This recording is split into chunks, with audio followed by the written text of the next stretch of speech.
My Catholic Faith. Lesson 116a. Peace on Earth. Teachings from the encyclical Pacem and Terris of Pope John XXIII, dated April 11th, 1963. Introduction. Order in the Universe. Peace on earth can be firmly established only if the order laid down by God be dutifully observed. O Lord our Master, the majesty of thy name fills all the earth. Part 1. Order between men. Every human being has rights and duties. Rights include those to life and worthy standard of living, freedom of religion and association, freedom of speech and the right to search for truth, the right to free initiative in the economic field, and the right to work, and the right to emigrate and immigrate. But those who claim their own rights, yet altogether forget or neglect to carry out their respective duties, are people who build with one hand and destroy with the other.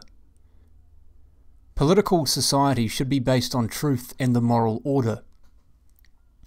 Any human society that is established on relations of force must be regarded as inhuman, inasmuch as the personality of its members is repressed or restricted, when in fact they should be provided with appropriate incentives and means for developing and perfecting themselves. In addition, the people of one country or ethnic group should not be subject to political powers located outside.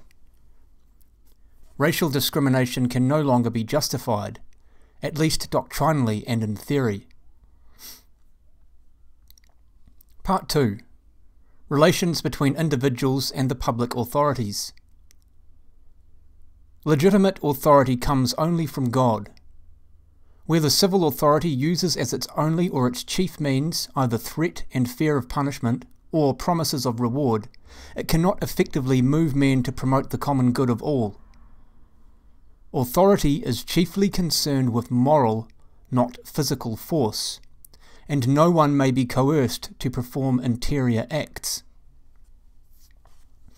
If a human society is not based on the moral order, and if it does not recognize that the source of its authority is God, its laws and actions are not binding on the consciences of its citizens. This means that, if any government does not acknowledge the rights of man or violates them, it not only fails its duty, but its orders completely lack juridical force. The common good is best preserved where free enterprise in the economic order prevails. For this principle must always be retained, that state activity in the economic field ought not to be exercised in such a way as to curtail an individual's freedom or personal initiative. Rather, it should work to expand that freedom as much as possible by the effective protection of the essential rights of each and every individual. The same form of government is not prescribed for all, so long as authority is recognized as coming from God and so long as the moral order is observed. It is in keeping with their dignity as persons that human beings should take an active part in government, although the manner in which they share in it will depend on the level of development of the political community to which they belong. Part 3. Relations between states. Relations between states must be based on the moral law. Each state has the right to existence, to self-development. On the international level, one state may not develop itself by restricting or oppressing other states.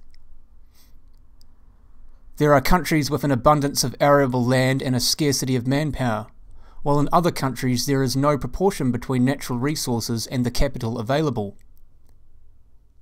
This demands that people should set up relationships of mutual collaboration, facilitating the circulation from one to the other of capital goods and manpower.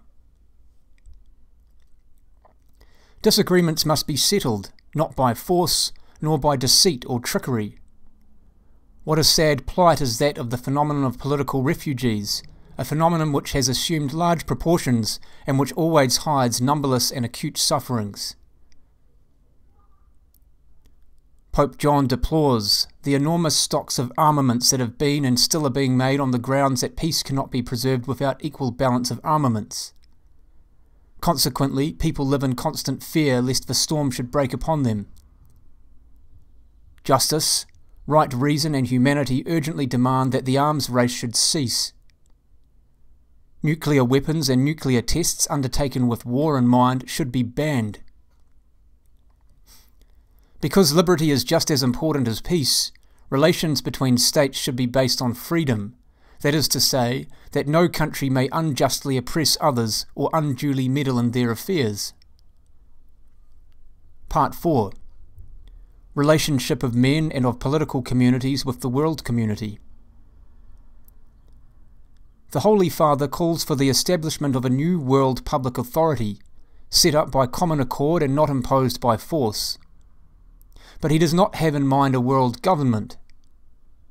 The difficulty is that there would be reason to fear that a supranational or worldwide public authority, imposed by force, might be or might become an instrument of one-sided interests. Thus, sovereign states are right in not easily yielding in obedience to an authority imposed by force, or to an authority in whose creation they had no part, or to which they themselves did not decide to submit by conscious and free choice. Indeed, the confederate public authority of the world, which should recognize the principle of subsidiary, just as it should be recognized within states, is not intended to limit the sphere of action of the public authority of the individual community, much less to take its place.